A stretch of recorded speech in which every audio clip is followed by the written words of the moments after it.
Why? I heard a great story about him once, and I wasn't sure if I could share it or not. About the, did you hear the same story I heard? Oh, you go first. About the, he was, I don't, is he still alive? Yeah, he's 83. Okay. I know I could tell the story then. He's 83. He ain't listening. Well, I just understood that he liked, chambermaids. Is that the same story that you heard? You're saying hotel maids? Yes. Uh-huh. So he would expose himself to the maids? No, but he would have flings with them. I understand. Oh yeah. Okay. What I heard. Well, here's the gimmick I heard. And he would bring them up to the room. Mm-hmm. He would pour them some scotch in like a little plastic, like mouthwash cup from the bathroom. Yep. Hand it to him and say, "All right, drop the laundry." Mm-hmm. Yeah. That is the fucking best line ever. Drop the laundry? Yeah. Dude, I did spit take the first time I heard it. I wrote it down. Drop the laundry? I used to, I had often heard too that, the larger the maids to him, the better. We all would have got along, huh? Fuck. You okay? Almost did a Conrad Thompson in the basement. Right there. So all we right. got dangerous Danny Davis out here with the Hart Foundation, who just went in the Hall of Fame.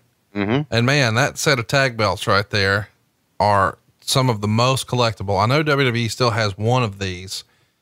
This is before they went all gold, and this is before they went dual plated. And it's definitely different side plates. There's just more silver and black to them, but pretty, they're commonly referred to as the Bulldog tags.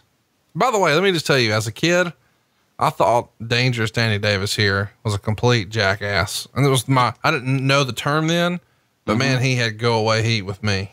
Yeah. Well, it's one of those guys you could just look at and say, fuck him. This match coming up, by the way, is the third longest on the card. The absolute longest is Ricky Steamboat and Randy Savage. It's only 14.5 minutes. Hogan and Andre go 12. This one's going to go 8:52.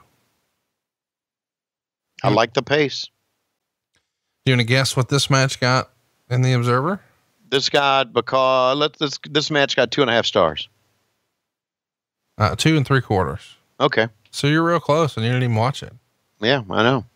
It's up because I promise you this. When we finish with you, there's going to be nothing left of it. You understand that?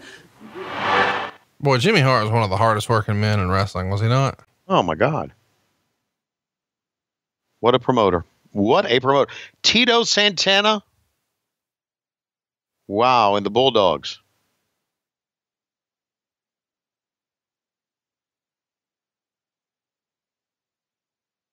Tito, one of the nicest guys in wrestling as well. Really a good guy. I have a lot of time for Tito Santana. Wow, how many people here are gone? Yikes. You mean passed away? Passed away, yeah. Tito's still with us. Yeah, but the Bulldogs. Yeah, that dog's dead too. Yeah, I know that. The dog's dead. Yeah, and Jim Neidhart's passed away. I remember where I was when I found out Neidhart passed away. Really? I was in Chicago.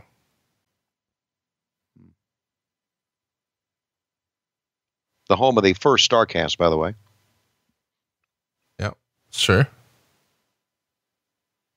I didn't see enough Dynamite Kid matches to be able to really get to know how great of a worker he was. Can we one day for Patreon watch him in Tiger Mask?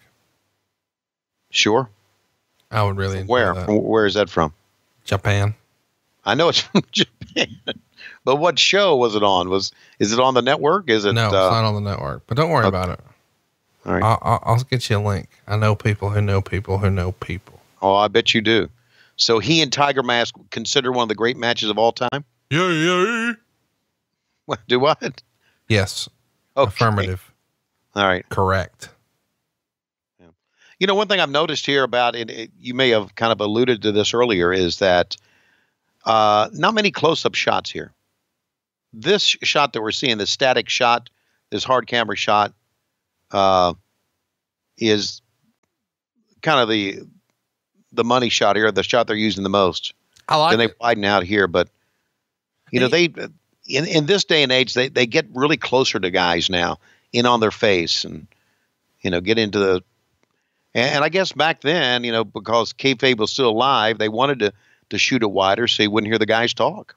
And you wouldn't see stuff connect. But I mean, here's my thing.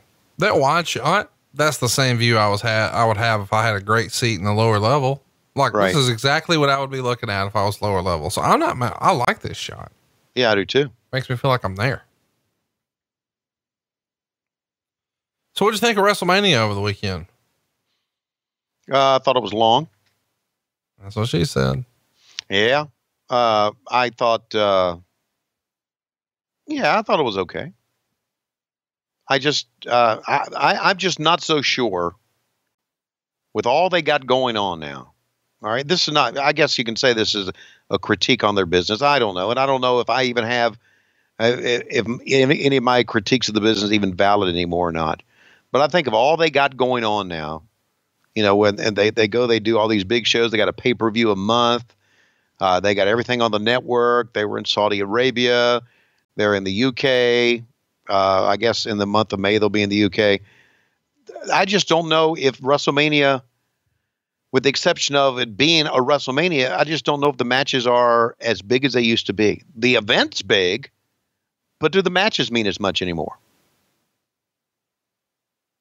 I think they got as much as they could out of Kofi and Daniel Bryan, but I just don't know. I mean, pat on the back, thumbs up, great job for putting the women on top, well deserved. But I just don't know if the matches, in other words, it may have been a minus 4.5 star match, but to me, it doesn't.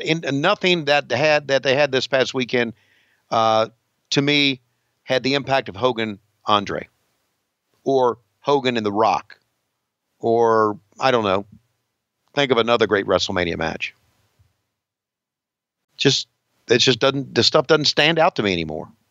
Is that valid to say that? Yeah. There's nothing that you say, oh man, that's going to be great. It's just, there's just too much.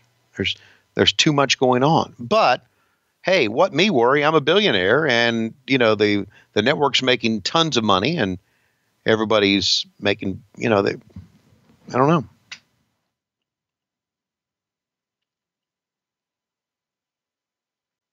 So that's my thought on that. WrestleMania is a wonderful event. There was something that came out just a couple of weeks ago that said it was one of the biggest events in sports in the world today, bigger than the World Series. And the event itself is big, but the matches sometimes leave a lot to be desired. So, not faulting the guys, just faulting. Nothing means as much. You know, I hate to even credit him with this, but I was golfing one time with Greg Gagne, and we were golfing in Asheville, North Carolina. And this was probably right before that event, the White Castle affair. Yep. And we were golfing, and he said something to me that really stuck with me. And I didn't always agree with everything that Greg Gagne said or did, but he said to me, he said, you've got to pull back. You've got to pull it way back, or nothing means anything anymore. And we haven't pulled anything back in wrestling. We've just gotten bigger and bigger and more and more and bigger and bigger. And I'm talking about the WWF, and I'm just not so sure it means that much anymore. I don't know if it matters anymore. It's not about going to see a great match. It's about going to WrestleMania. Yeah, well, I mean, yeah, but I mean, how about this? When you go to the Super Bowl, it's not about going to see that. It's about going to the Super Bowl. Yeah. Yeah. I mean, that's really a credit to them though, just building something. Yeah. Hey, I agree. I just, I don't know. There's just so much to see. It's the world we live in. My God. I go back to this, that I don't think baseball is what it used to be. And I work in baseball now, and I don't think it's what it used to be, because back then you didn't see everything on TV. And now you see every play, every out on TV. And to me, it just doesn't mean as much. So where was Dynamite Kid's back problems by the time this match happened? Oh, not good. He's out here held together by, duct tape. Right. Yeah, they take it easy on him because, I mean, he's dragging himself out here just to get paid. Sure. I mean, Mel's even right. It's very sad watching a guy who in his prime was as good a worker as this decade has now been reduced to being a virtual cripple. Right. Even worse, a chemically stuffed cripple. Mm. That is a shame.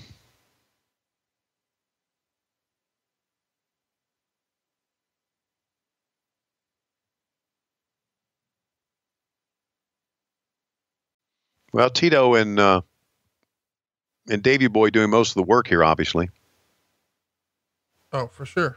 Yeah.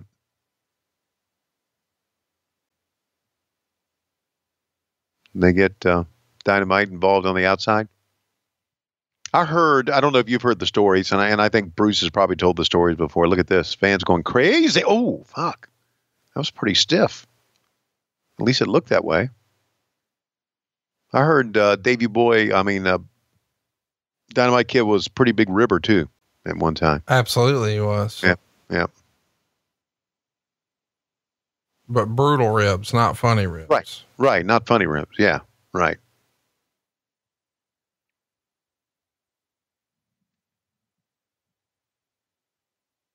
Did you hear about, well, you probably did. Well, no, go ahead. What? Nah, I'll leave it alone. Let's talk about, Tito Santana. All right. You know Tito, you were spending time with Tito? Just, when I was in the WWF, and he, like I said, he was a really, really a nice guy, really friendly, worked pretty hard. He had a lot of time as far as making appearances and promotion. There's a 1, 2, 3, and Danny Davis gets the cover. But that's all I can tell you about him. Why? What story have you heard? Oh, nothing. I was just didn't know if you knew anything about him. No, I'm not crapping on Tito. No, I think he became an agent too. No, I think he teaches school. I think he does now, but I think he was an agent for a while, for a short period of time. Yeah, he probably decided that shit ain't for me. Yeah, Jesus. I remember one time thinking, I'd like to do that, be an agent. Nope. After going backstage and seeing the agents, seeing the life that they lead and how miserable they were, I thought, I don't want to do that. Or, I'm sorry, they're not agents anymore, are they? They're producers. Wow. The Bulldog.